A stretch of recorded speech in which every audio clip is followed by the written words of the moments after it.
Hello everybody, this is the 9th episode of Ike's Political Minute, and today I will be making a video about the 2020 election if it is to be contested between Democrat Pete Buttigieg and our current president Donald Trump. And, I think that Pete Buttigieg, being from South Bend, Indiana as a mayor, he could be widely successful. I mean, if you look at the South Bend-based congressional district, it went overwhelmingly Republican, and yet Pete Buttigieg stayed massively popular in his home state, and he won by such a huge margin. And for that reason, he really could be quite successful. But also, just think about it. A mayor of South Bend, Indiana? Who else would know this guy? I mean, he would be the most dark horse candidate of anybody, any party has ever run. I mean, look. You can't outplay the Jimmy Carter card when it comes to dark horse candidates. Jimmy Carter was a guy who uses outsider status to win the 1976 Democratic primary, but somehow this guy can outplay the Jimmy Carter card, or the Trump card for that matter. Just think about it. A businessman from New York, who the Simpsons predicted would be president, is now president. Yeah, we really can see an outsider become president. And right now I'm just going to show Pete Buttigieg's campaign ad just to show the possibilities and for you guys to form your own opinions on whether or not this guy can win. The show in Washington right now is exhausting. The corruption, the fighting, the lying, the crisis, it's got to end. The reality is there's no going back, and there's no such thing as again in the real world. We can't look for greatness in the past. Right now, our country needs a fresh start. I'm Pete Buttigieg. I'm the mayor of South Bend, Indiana. When I arrived in office at the beginning of this decade, the national press said that our city was dying. People on the outside didn't believe our city had a future. We propelled our city's comeback by taking our eyes off the rearview mirror, being honest about change, and insisting on a better future. I belong to a generation that is stepping forward right now. We're the generation that lived through school shootings, that served in the wars after 9/11, and we're the generation that stands to be the first to make less than our parents, unless we do something different. We can't just polish off a system so broken. It is a season for boldness and a focus on the future. Good leadership brings out the best in us. The job of a leader is to call us to our highest values. We stand for a better America with humility. That's our message. It's not even complicated. There's a new generation of voices emerging in our country, walking away from the politics of the past and ready to deliver on our priorities. There is no again in the real world. That's not a bad thing. We're ready for a fresh start. We stand proud for our values. Let's go show the world.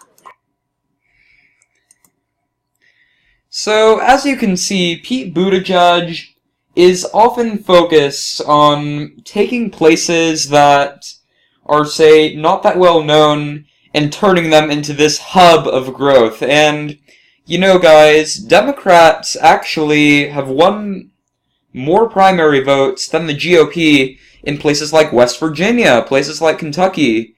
They've come very, very close in Missouri, and they have won more primary votes in Louisiana. But guess what? Bernie Sanders did quite well in these places, and Hillary Clinton did in 2008. These places might be considered overwhelmingly Republican, but maybe they just don't have the right candidate. So, in a lot of these places where a lot of Democratic voters feel, say, disenfranchised by the current political system, a lot of these states are going to be a lot more competitive, maybe even flip. And you guys are just going to be shocked by what I'm going to have with Buttigieg. But again, his success could very easily evaporate as he is not that well known.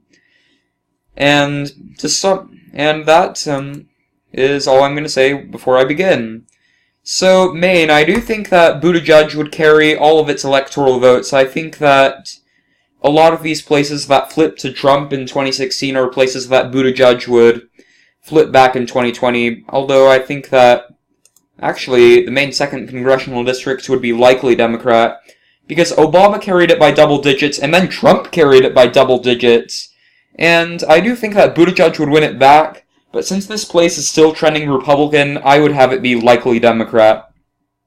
New Hampshire, it's a known swing state, but again, with Buttigieg's kind of Midwestern, Northeastern appeal, I think that he could do well here as well. And with the rest of New England, I think that would all be very safely blue. Along with DC. And Pennsylvania, I do think that Pennsylvania, along with Ohio, would both lean Democrat. I think that Pennsylvania, Trump's popularity in Pennsylvania really is no accident, because Trump has visited there a lot, and while he has like a -15 approval rating in like Wisconsin, -6 or -8 in Pennsylvania, what is happening? So I do think that Buttigieg's appeal to both of these places definitely still would remain strong, but I do think that Trump would still have a pretty fair chance in both of these places. And again, Michigan and Wisconsin, I would both be likely for Buttigieg, along with Minnesota.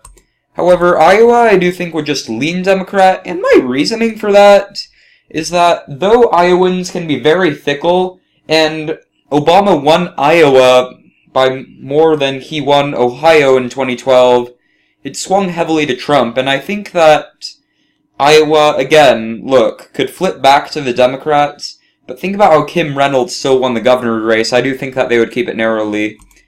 Illinois, I would have it be safe Democrat, like it always is. And Indiana, you guys are going to be shocked by this, but I think that Indiana would tilt for Pete Buttigieg. I think that he is widely popular there.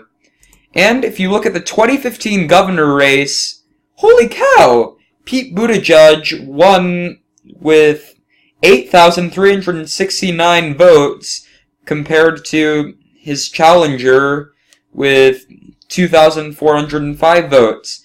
And that translates to around a 77 to 78% margin that Pete Buttigieg won by. So, and look, South Bend. South Bend was an area that carried Mike Braun to his victory. And had he carried South Bend, I think that Joe Donnelly would have won Indiana.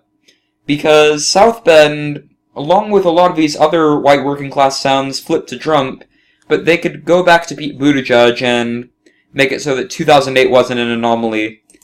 And since Missouri and Indiana both vote very similarly, I think that Missouri would only lean Republican. I do think that Pete Buttigieg could definitely contest this state very much. And Kentucky and West Virginia, two states that I think Buttigieg could narrow the margins in.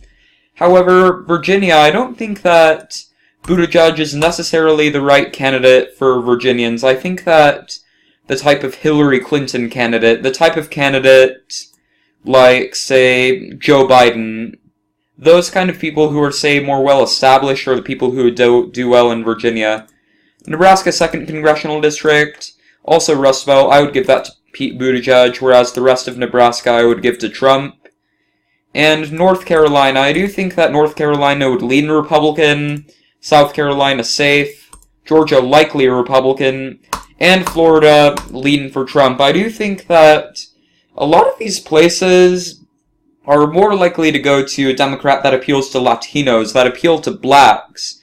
Democrats that, say, are well-known and party loyalists are, say, more likely to vote for, and I don't think that a lot of them would see that in Pete Buttigieg. However, Montana is again one of those places that has a lot of Democrats that feel disenfranchised and may come out for Buttigieg. I think that he would do well here.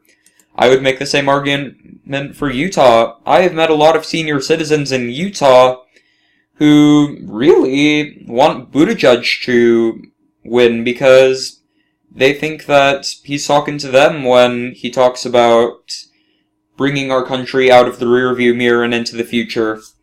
Colorado, I think that Colorado would lean for Buttigieg. I, again, do not think that Buttigieg is the kind of candidate that would appeal to these people. Arizona, I would make likely Republican for Trump. I do think that Trump would do very well here. I do not think that Buttigieg is the best candidate there. And Nevada, I would make tilt Republican. I think that Nevada, despite the fact that it goes Democrat so much, can be very swingy based off of the current national state, so I would make that tilt Republican. And the rest of the West Coast I would make all very safe for Buttigieg, effectively putting him as the winner of the presidency. Alaska, I would also make safe for Donald Trump. I do not see how Buttigieg could ever contest this place. Thank you everybody for watching this video. Please comment down suggestions below, and subscribe to my channel, and like as well, and I'll see you all later.